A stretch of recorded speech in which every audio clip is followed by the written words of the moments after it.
Hi guys, just a quick tutorial if you want to call it, or some information for the guys out there that are not familiar. I do a lot of soldering because I make a lot of leads, fit a lot of motors to cars, change the leads on ESCs and all that type of stuff. And I've got the pit lane charge leads that I make here in-house that very few of you actually do use. Now this is really just a little bit of know-how because I keep seeing on the pit tables of some of you drivers out there.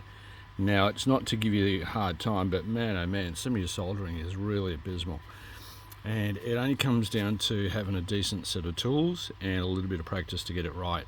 Now just something really quick here, I will desolder this particular motor to actually show you how I put a new set of leads, or actually new solder onto it. Okay, just to make it look nice. This is solder wick, the genuine solder wick out of HAKO.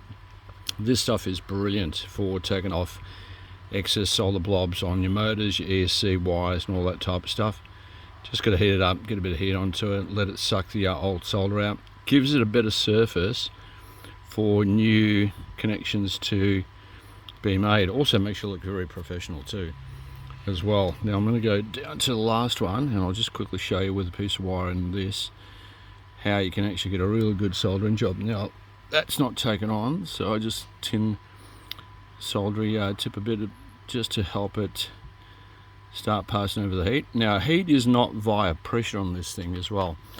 A good tip should always be a clean tip. Okay, now when you look at that tip there, it's nice and shiny, which is how it's supposed to be. You can't start a job with a dirty tip. Now this particular iron that I have is about 7-8 years old. It is the R.A.B, or same as NOSRAM grey version, but always clean your tips. Clean your tips, they've got to be nice and shiny, they can't be crusted and manky looking. Now I use, and I have for the last maybe 6 years, this blue towel for everything. Cleaning the tip, making sure it's all ready to go, and for every job regardless of what it may be. So as you can see there, tip is nice and shiny, which is what it's supposed to be. Now when I put a wire onto this, first I always go a little bit of solder onto the end of the iron to make sure it's actually going to pass the heat. The actual tinning, or you adding solder to that, is going to help you transfer the heat. The heat is not by pressure to actually make it work, it's by transferring the heat with what you already have on the end of the tip. That's got a little bit of solder, and then a bit of solder, and there we go. It only takes a second, but that's done. They're now tinned, ready to go. And as you can see as I go along, there's no rush at all. There's my wire. Now with this, that's not going to go straight away onto there because it has to be tinned as well. Same scenario, a little bit of solder onto that, let the solder flow onto that.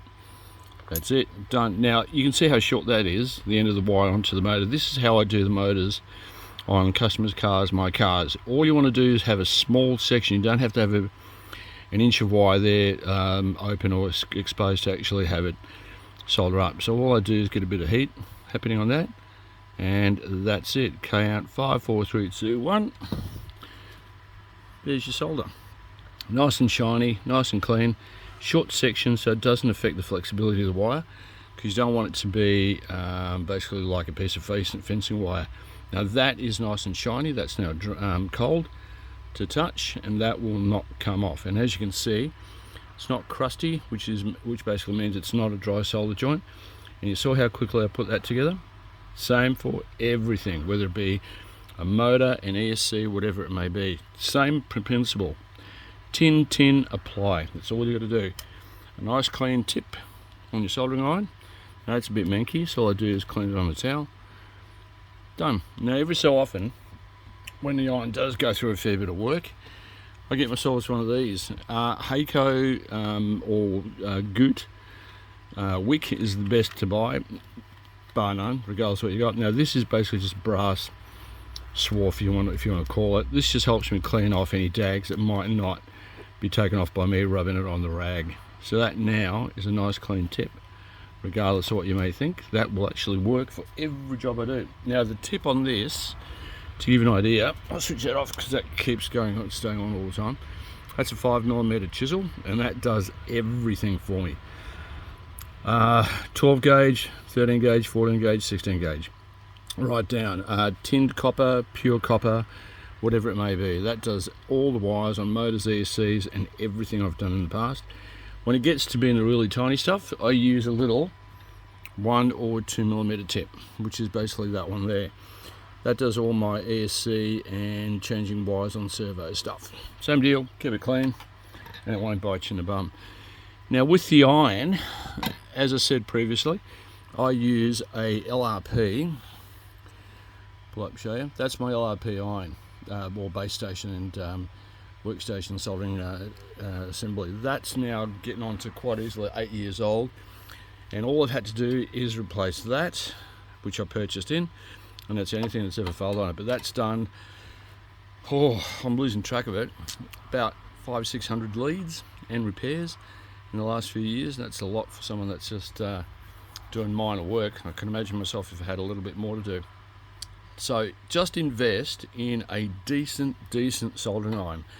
The 40, 60, 80 watters, Wellers and scopes and that type of stuff, which are just straight powered 240 volters, will not do the job at all. You've got to get yourself a decent soldering iron. To give you an idea, that's rated from memory as a 40 watt iron, but the difference is the heat at the tip. It's controlled 400C, okay? So that's always at 400C, which allows me to solder really quick, which is what you need to do. If it's too slow, it's not going to work. So all you're doing is applying too much heat and let it transfer. See, you saw how quickly I was able to touch that, because it's only there for a moment. It's not sitting there for an hour or more, just transferring heat all through the actual PCB board, or sorry, the actual board for the contacts on the motor, or if it's on the ESC onto the PCB. So just invest in a decent soldering iron. It's going to cost you a little bit, but the best part of it, it'll help you do the job much better than what you reckon you would be, and a little bit of practice and you will get it right every time. Alright guys, take care, hope this helps, have fun, look after yourselves, and I'll catch you at the racetrack next time. Bye y'all.